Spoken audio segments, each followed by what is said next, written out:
Hello, that's Airlocks again, Ash from Airlocks. So today I'm reviewing one of my assault rifles. This is the G&G MCP556.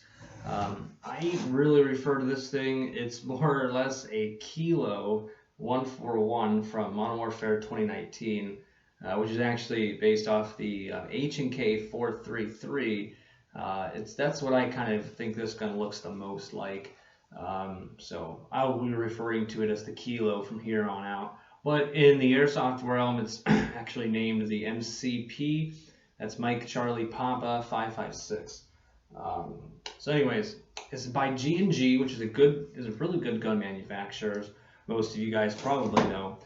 It's a relatively new gun to the market. It's the same platform as the what is it, the PCC45, and there's another one. There's a 9mm submachine gun that G&G makes. That this is exactly the same platform, exactly the same internals to my knowledge, just different barrel lengths, and of course the different magazine wells. But it's a really good platform. It's one of my more unique assault rifles, and I love the unique assault rifles. So I think it's kind of reminiscent of an ACR Masada, but a little bit smaller all around. It's a little bit less bulky than the ACR is, which I love the ACR obviously, but it's a little bit thinner than the ACR, which is cool. It's got some unique receiver pattern, as you can see. Has that side charging handle. That's really pretty nice. You rack it back, and then much like on an M4, there is a bolt release right here that releases the bolt. Pretty similar to the M4 platform fire selectors. You get your safety, which is ambidextrous. I said that right. On the right side of the gun, you'll see a pretty large magazine release, which is it's pretty. Most magazines fit pretty loosely. In other words, it'll drop pretty easily. It's had a pretty wide variety of magazines being able to be accepted with this platform. Just to start up top, of course, this is an aftermarket flash hider. It'll come with a plastic flash hider, I believe. Also, I bought a barrel extension. I think it looks a little better with a little bit longer barrel. This is probably only an 8 or 9 inch barrel. So I think it looks a little bit nicer with a little extension right there. It will come with these Picatinny rails. You'll get on the. It won't come installed, but it's M-LOK, so we can install any M-LOK accessories, or just these Picatinny rails that came with the gun. Also, this handguard, I believe, as you can see, you might be able to see right there, it attaches right there, this handguard.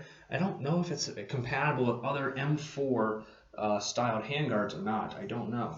Of course, similar to an M4, there's a takedown pin right there, and there's a takedown pin right there. Right. Oh, can you see it? Right there on the receiver, right behind the fire selector.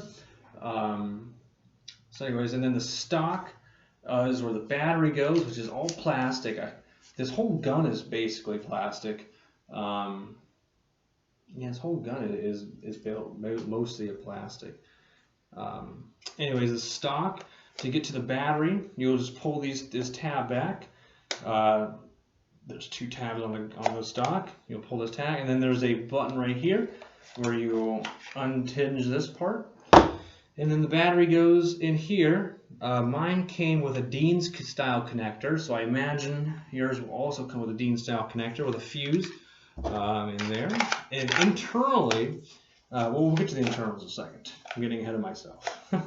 So anyways, get the stock back on. It's not super tricky. You just simply slide this back on. Much like... That's real tricky the first time. I'm not making it look too easy. But trust me, it's pretty simple. This plastic cheek weld just kind of slides in this groove here. And then you pull the 2 side buttons back, and then the middle button, and it'll snap on like that.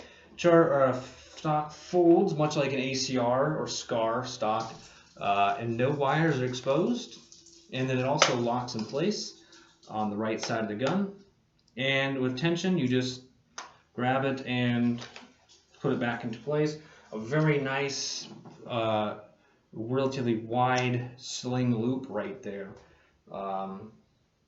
Also, moving up on the gun, it did come with iron sights. I believe it did come with iron sights.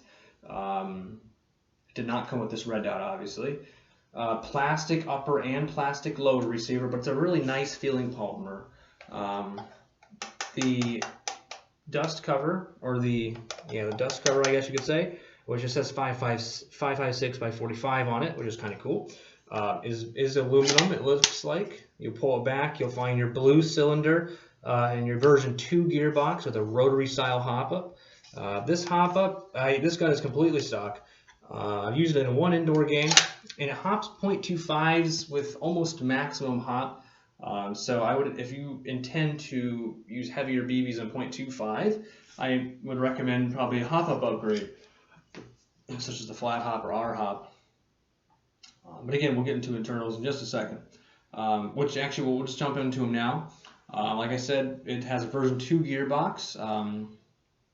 Mine shot about 330 FPS out of the box, which is adequate. It's about 1 joule.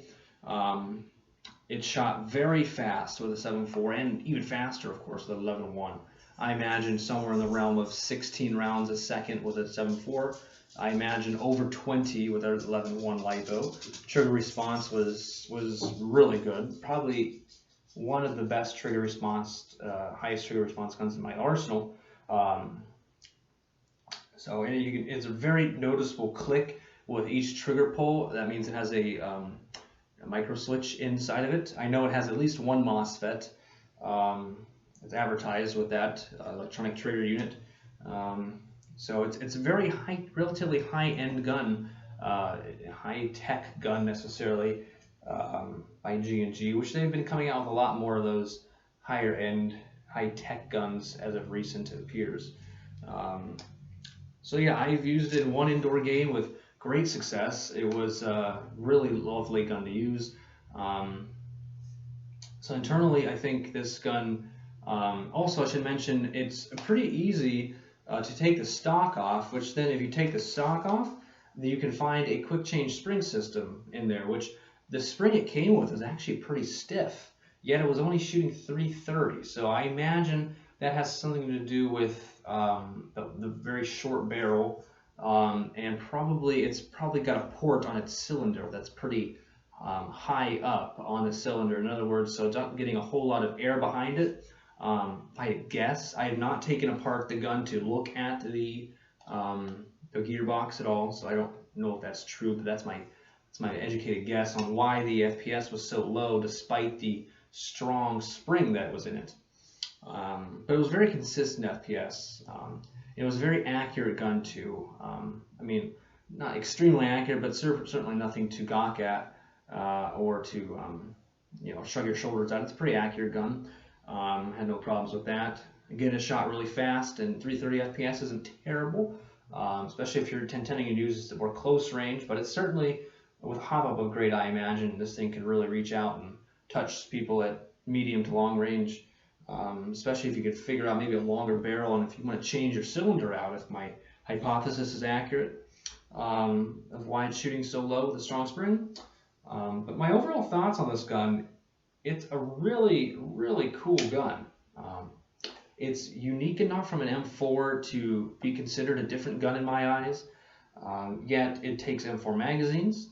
It has many of the same internals as M4s do, if not all internally compatible with an M4. Maybe the hop-up, if I had to guess, the hop-up might be proprietary. Potentially the nozzle is proprietary. I don't know that for sure. I'm not going to take this thing apart to show that, but those are my only two concerns really I'd have in regards to its compatibility with M4 styled guns. Yeah, the battery space is not plentiful, but certainly it's easy to access the battery. And yeah, it's easy to access the battery, and it's decent enough space to fit a small LiPo battery in. But my overall thoughts on this gun is it's a fantastic airsoft gun. I bought this for $300 secondhand. You can buy them new for $325 on your American retailers, and it's a fantastic stock airsoft gun by G&G. No surprise, really. Yeah, I recommend this highly to anybody. Experienced players, beginner players. It's very durable. It's very light. It's relatively small in regards to its length. It looks cool. I mean, it really hits all the boxes in my opinion.